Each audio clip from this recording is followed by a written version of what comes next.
A Long Walk to Water, Chapter 3. If you remember in our last reading, in Chapter 2, the women from Salva's tribe, though not his close community, had left him in the barn by himself.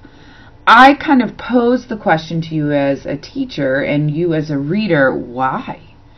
I'm thinking the women, because they had no real close attachment to him, were worried that because he's a child, he would complain and cry and might slow them down. He's also another mouth to feed and get water to when they barely have enough for themselves. Or he might cause trouble. So I think those are some of the reasons why the women left him in the barn, though I don't agree with it. So Chapter 3, Southern Sudan today. The smudge on the horizon gained color as Naya drew nearer, changing from hazy gray to olive green.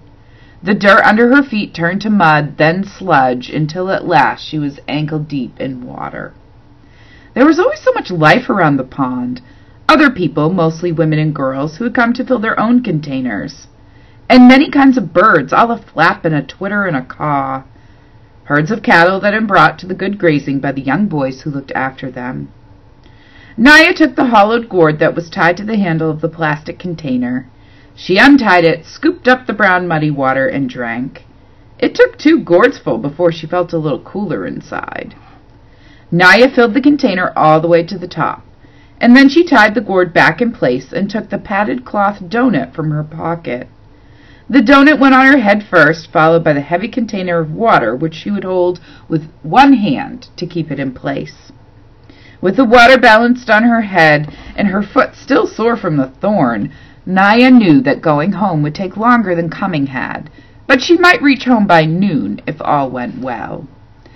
So one thing that I did not explain to you is that a gourd is kind of like a Halloween decoration that some of you put out. It's kind of like a squash. But if you get in there and hollow it out and cut it in half, you can dry it and actually use it as a scoop. And that's what Naya uses to scoop her water. Southern Sudan, 1985. The tears were hot in Salva's eyes. Where had everyone gone? Why had they left without waking him? He knew the answer, because he was a child, who might tire easily and slow them down and complain about being hungry and cause trouble somehow. I wouldn't have been any trouble. I wouldn't have complained. What will I do now? Salva doesn't seem too confident to me here as a reader. He kind of needs an adult, like many of you do, to make these big decisions. Salva took a step to see what he could see. On the far horizon, the sky was hazy from the smoke of the bombs. About 100 paces in front of him, he could see a small pond. Between the pond and the barn was a house, and yes, a woman sitting in the sun. Holding his breath, he crept closer until he could see her face clearly. The ritual scar patterns on her forehead were familiar. They were Dinka patterns, which meant that she was from the same tribe as Salva. Salva let out his breath in relief. He was glad she was not Nuer. The Nuer and the Dinka had a long history of trouble. No one, it seemed, was sure where the Nuer land ended and the Dinka land began, so each tribe tried to lay claim to the areas richest in water. Over the years there had been many battles, large and small, between the Dinka and the Nuer. Many people on both sides had been killed. This was not the same as the war that was going on now between the rebels and the government. The Dinka and the Nuer had been fighting each other for hundreds of years. This is an important kind of bit of information that I just want you to keep in your mind as we read the book, kind of the battle between the Dinka and the Nuer tribe and how they try to lay claim to areas richest in water. The woman looked up and saw him, and Salva flinched at her glance. Would she be friendly to a stranger? Would she be angry with him for spending the night in her barn? But at least he wasn't alone now, and that knowledge was stronger than the uncertainty about what the woman might do or say to him. He walked toward her. "Good morning, Auntie," he said, his voice trembling. She nodded at him. She was old, much older than Salva's mother. He kept quiet, waiting for her to speak. "You must be hungry," she said at last, and she stood and went into the house. A few minutes later, she came back out and gave him 2 handfuls of raw peanuts, and then she sat down again. "Thank you, Auntie." Squatting on his haunches next to her, Sava shelled the nuts and ate them. He chewed every nut into a paste before he swallowed, trying to make each one last as long as he could. The woman sat without speaking until he was finished, and then she asked, "Where are your people?" Sava opened his mouth to speak, but his eyes filled with tears again, and he couldn't answer. She frowned. "Are you an orphan?" He shook his head quickly, and for a moment he felt almost angry. He wasn't an orphan. He had a father and a mother. He had a family. "I was at school. I ran away from the fighting. I don't know where my family is." She nodded. "A bad thing, this war. Where are you going? How will you find them?" Sava had no answer. He hoped the woman might have some answers for him. After all, she was an adult. Instead, she only had questions. Everything was upside down. So Sava does call her Auntie, but that's just a term of respect, like how you guys call me Mrs. It's not his actual aunt.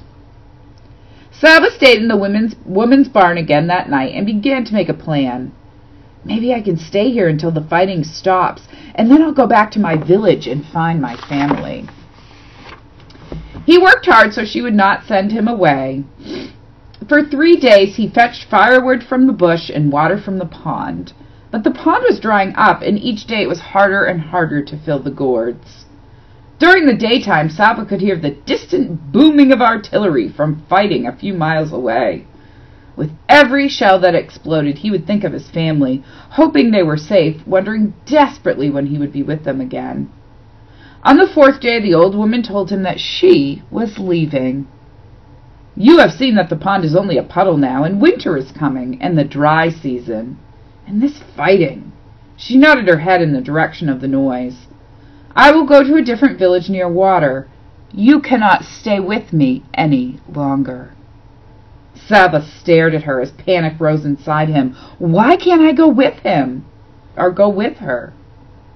The woman spoke again before he could ask aloud. "The soldiers will leave me alone, an old woman on her own. It would be more dangerous for me to travel with you." And she shook her head in sympathy. "I'm sorry I can't help you any more," she said. "Wherever you walk, just be sure to walk away from the fighting."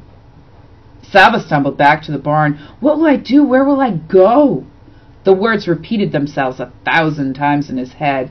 It was so strange. He had known the old woman for only a few days, but now he couldn't imagine what he would do when she was gone. He sat inside the barn and stared out, looking at nothing. As the light grew dimmer, the noises of the evening began. The buzz of insects, the rustling of dry leaves, and another sound? Voices?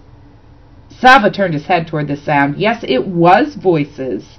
Some people were walking toward the house. A small group, fewer than a dozen. As they approached, Sava took a deep breath. In the fading light, he could see the faces of those nearest to him. 2 of the men had patterns of V-shaped scars on their forehead. Dinka patterns again, the kind that were given to the boys in Sava's village as part of the ritual of becoming a man.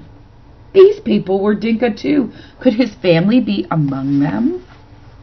So I just want to explain the ritual scarring. It's kind of like how farmers brand cattle. You would take a long metal poker in the shape of a V in this case, heat it up in the fire, and then you would have a very special ceremony when you were considered old enough to be a man in the village, probably around 16. And they would take the hot poker and put the V on your forehead, quickly move it away, and it would cause a burn, but it would cause a scar that leaves a V-shaped pattern. It does sound very barbaric, but it's similar to a tattoo, except it probably hurts more. But the village would take care of the young man, and it's actually seen as quite an honor. So that's what they're talking about when they're talking about the ritualistic scar patterns on their faces.